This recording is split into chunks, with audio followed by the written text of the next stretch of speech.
Hey guys, it's Josh, and today I want to go over another segment called Great Moments in Music. This is number 2, and it'll be covering the Prelude from the movie Vertigo by Alfred Hitchcock and his collaborator, composer Bernard Herrmann. Now, this track will immediately grab your attention. As you can hear, there's creepy tremolo strings arpeggiating up and down. There's big-ass chords happening everywhere. It's really cool. One of my favorite soundtracks, actually. And I wanted to cover a special moment that happens a minute into it. So I'll go ahead and play that for you right now.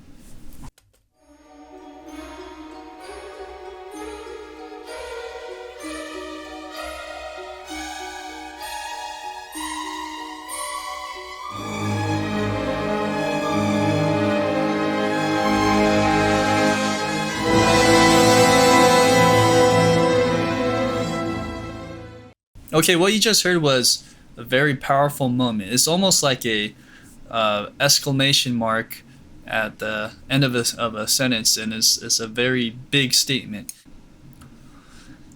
Now, what you can see is that there are about 4 different parts happening. There's probably more, but the 4 essential parts are the lines that are happening in the strings. So there's opposing arpeggiated lines with upper strings and lower strings going in contrary motion with each other.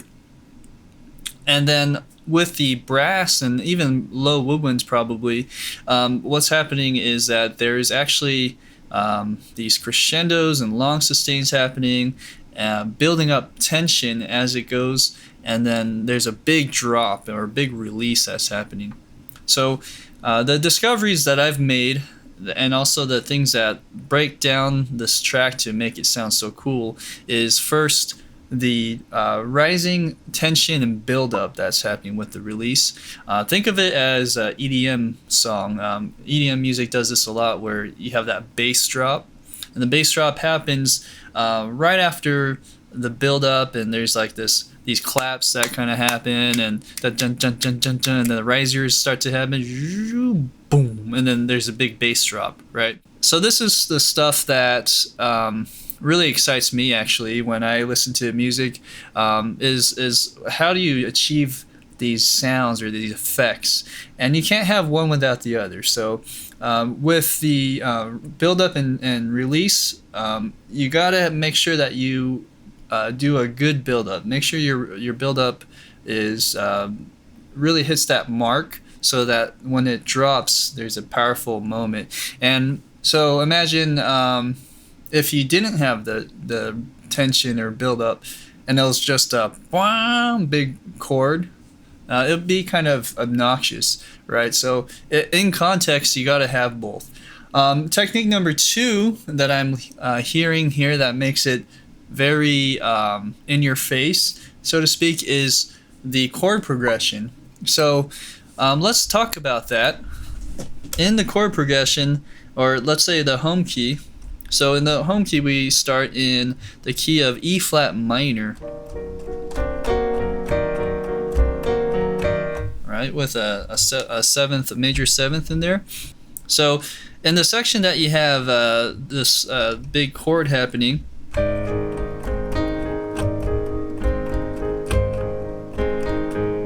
right, something like that.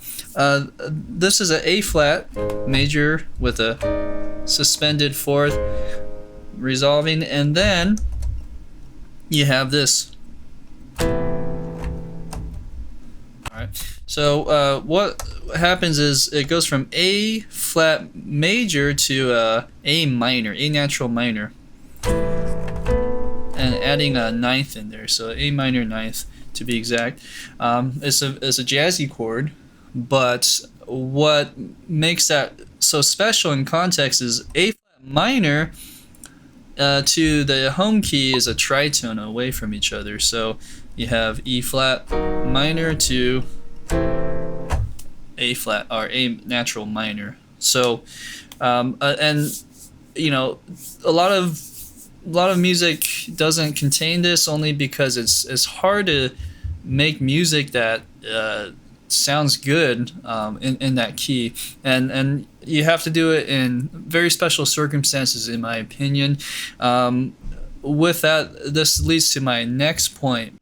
So, what's happening here is that there's actually a melody that's being quoted, and the quoted melody is from another cue from the movie called Scene d'Amour, and so I'll highlight.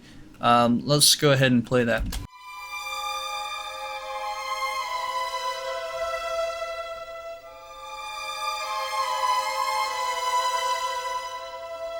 And if you go over here to another spot of that, it gets it's the same melody but bigger.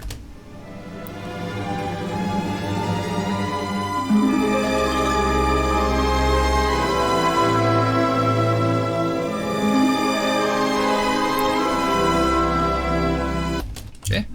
All right. I wanted to show you that because that's what's being played in the brass section. So if I were to go ahead and find that spot now. I actually recreated the music, so I'll get that up for you. Alright, so this is what that looks like. I have the A flat chord right here, and then right here I have the A natural minor chord. So let's play that.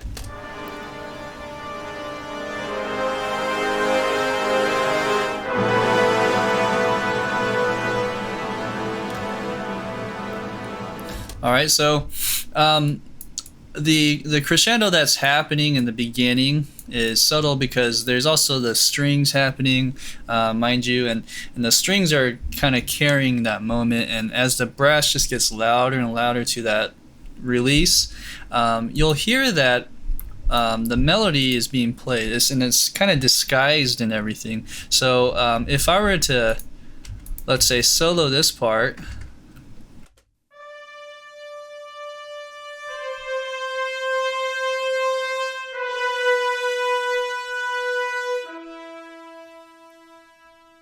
Okay, and you'll notice that I really brought down that last note, probably a little too much, but it's like that in the recording.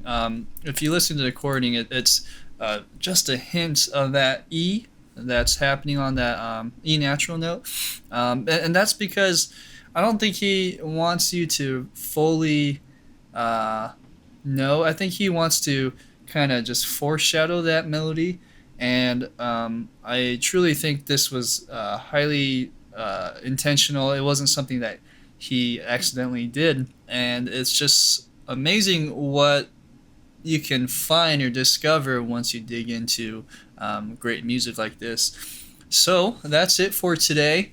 I wanted to reach out to you guys to see what your thoughts are, and if you have any suggestions for future music that you'd like me to cover, please let me know, and I'll go ahead and listen and do my best to consider on the next episodes here.